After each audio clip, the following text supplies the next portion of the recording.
10 நிமிஷத்துல ஒரு sweet recipe தான் பார்க்க போறோம். ரொம்ப ஈஸி அண்ட் சிம்பிளா ரவா லட்டு தான் செய்ய போறோம். இந்த ரவா லட்டு பாத்தீங்க அப்படின்னா ஒரு வாரம் வரைக்கும் வச்சுக்கலாம்.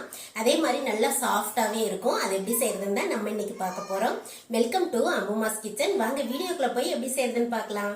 இப்ப முதல்ல நம்ம திராட்சை முந்திரியை நல்லா வறுத்து எடுத்துக்கலாம். அதுக்கப்புறமா ரவையை சேர்த்துட்டு வறுத்துக்கலாம். அதுக்கு பாத்தீங்க அப்படின்னா 2 டேபிள் ஸ்பூன் அளவுக்கு நெய் சேர்த்துக்கிறேன்.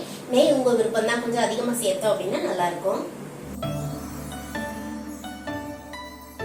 நெய் இந்த மாதிரி உருகி வந்ததுக்கு அப்புறம் ஒரு 20 முந்திரி போல எடுத்திருக்கேன். அதை உள்ள சேர்த்துக்கலாம். கொஞ்சம் இது பொன்னிறம் ஆனதுக்கு அப்புறம் திராட்சை சேர்த்துக்கலாம். இந்த அளவுக்கு நிறம் மாதிரி வந்ததுக்கு அப்புறம் திராட்சை சேர்த்துக்கலாம். திராட்சை பாத்தீங்க அப்படின்னா ஒரு 20-25 போல சேர்த்திருக்கேன். இப்ப திராட்சை பாருங்க நல்ல பலூன் ஆயிடுச்சு, எடுத்துக்கலாம். இதே நெய்லியே இப்ப லட்டு பிடிக்கிறதுக்கு ரவை சேர்த்துக்கலாம். ரவை பாத்தீங்க அப்படின்னா 1 கப் அளவுக்கு எடுத்திருக்கேன். நல்லா நைஸான ரவையா இருந்தது அப்படின்னா லட்டுக்கு நல்லா இருக்கும்.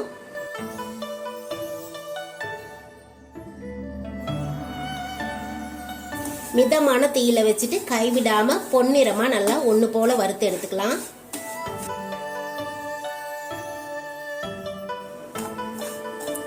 ஒரு 5 நிமிஷமா மீடியம் ஃப்ளேமுக்கு கம்மியா வச்சு கைவிடாம நல்லா கலந்து விட்டதுல ரவை நல்லா வறுபட்டுருச்சு. இந்த அளவுக்கு வறுபட்டதுக்கு அப்புறம் இப்ப அடுத்து திராட்சையும் முந்திரியும் நம்ம வறுத்து வச்சிருக்கோம் இல்லையா, அதை உள்ள சேர்த்துக்கலாம். கொஞ்சம் இது நான் மேல வச்சு லட்டு பிடிக்கும் போது சேர்க்கறதுக்காக எடுத்து வச்சுக்கிறேன். ஏலக்காய் பொடி 1 டீஸ்பூன் அளவுக்கு சேர்த்துக்கலாம். சர்க்கரை சேர்த்து பொடிச்சிருக்கு, இதை உள்ள சேர்த்துக்கிறேன். கூடவே ஒரே ஒரு பிஞ்ச் அளவுக்கு உப்பு சேர்த்துக்கலாம். ஸ்வீட் ரெசிபியில இந்த மாதிரி ஒரு பிஞ்ச் உப்பு சேர்த்தோம் அப்படின்னா நல்ல ஸ்வீட் எடுத்து கொடுக்கும். 1 கப் ரவை சேர்த்திருந்தோம், அதே 1 கப் அளவுக்கு பொடிச்ச சர்க்கரை சேர்த்துக்கிறேன். 3/4 கப் சர்க்கரையை பொடிச்சிங்க அப்படின்னா 1 கப் அளவுக்கு கிடைக்கும். இதை உள்ள சேர்த்துக்கலாம். உங்களுக்கு ஸ்வீட் அதிகமா வேணும் அப்படின்னா இன்னும் கொஞ்சம் சேர்த்துக்குங்க. குறைவா வேணும் அப்படின்னா உங்க இனிப்புக்கு ஏற்ற அளவுக்கு நீங்க சேர்த்துக்குங்க. இது எல்லாத்தையும் சேர்த்து எல்லாம் கலந்து விட்டுறலாம்.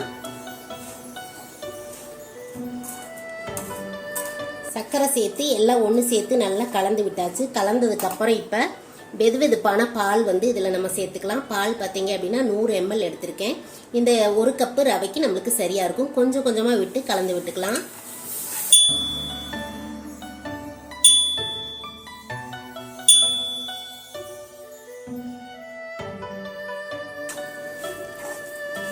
இப்போ பார்த்தீங்க அப்படின்னா பால் ஊற்றி நல்லா மிக்ஸ் பண்ணிக்கிட்டோம். அடுப்பு இன்னும் ஆன்ல தான் இருக்கு. நல்லா இந்த மாதிரி கலந்து விட்டுட்டு அடுப்பை ஆஃப் பண்ணிடலாம்.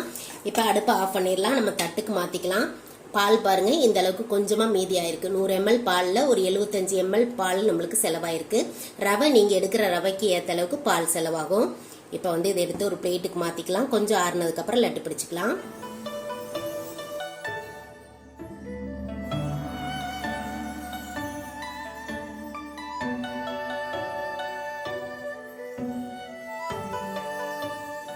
இப்போ கொஞ்சம் கை பொறுக்கிற சூடு வந்துருச்சு. இந்த சமயத்தில் நம்ம உருட்டிக்கலாம். கொஞ்சமாக கையில் இந்த மாதிரி நெய் தடவிக்கிட்டோம் அப்படின்னா உருட்டுறதுக்கு ஈஸியாக இருக்கும்.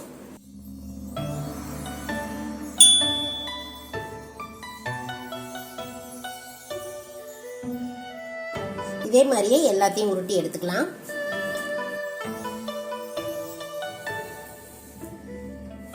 அவ்வளோதான், நம்ம ரவை உருண்டை எல்லாமே உருட்டி எடுத்தாச்சு. சூப்பரா மணக்க மணக்க ஒரு 10 நிமிஷத்துல பாத்தீங்க அப்படின்னா சூப்பரான ரவா உருண்டை ரெடி ஆயிடுச்சு.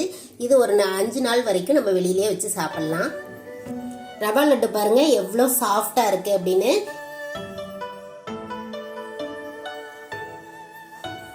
அவ்வளவுதான், நம்ம ரவா லட்டு எல்லாமே பிடிச்சாச்சு. ஒரு 10 நிமிஷத்துல 1 கப் ரவை இருந்துச்சு அப்படின்னா டக்குன்னு நம்ம செஞ்சிட முடியும். ரொம்ப சுவையாவும் இருக்கும். அதே மாதிரி ரொம்ப சிம்பிளா இருக்கும். புதுசா சமைக்கிறவங்க கூட இது ஈஸியா செய்யலாம். இதே மாதிரி ரவா லட்டு நீங்களும் செஞ்சு பாருங்க. எப்படி வந்துச்சு அப்படிங்கறத கமெண்ட்ல ஷேர் பண்ணிக்கங்க. பிடிச்சிருக்கு அப்படின்னா லைக் பண்ணுங்க. நம்ம சேனல் நீங்க சப்ஸ்கிரைப் பண்ணல அப்படின்னா சப்ஸ்கிரைப் பண்ணிக்கங்க. தொடர்ந்து அம்முமாஸ் கிச்சன் பார்த்துக்கிட்டே இருங்க. ஆரோக்கியமான ரெசிபியை செஞ்சுக்கிட்டே இருங்க.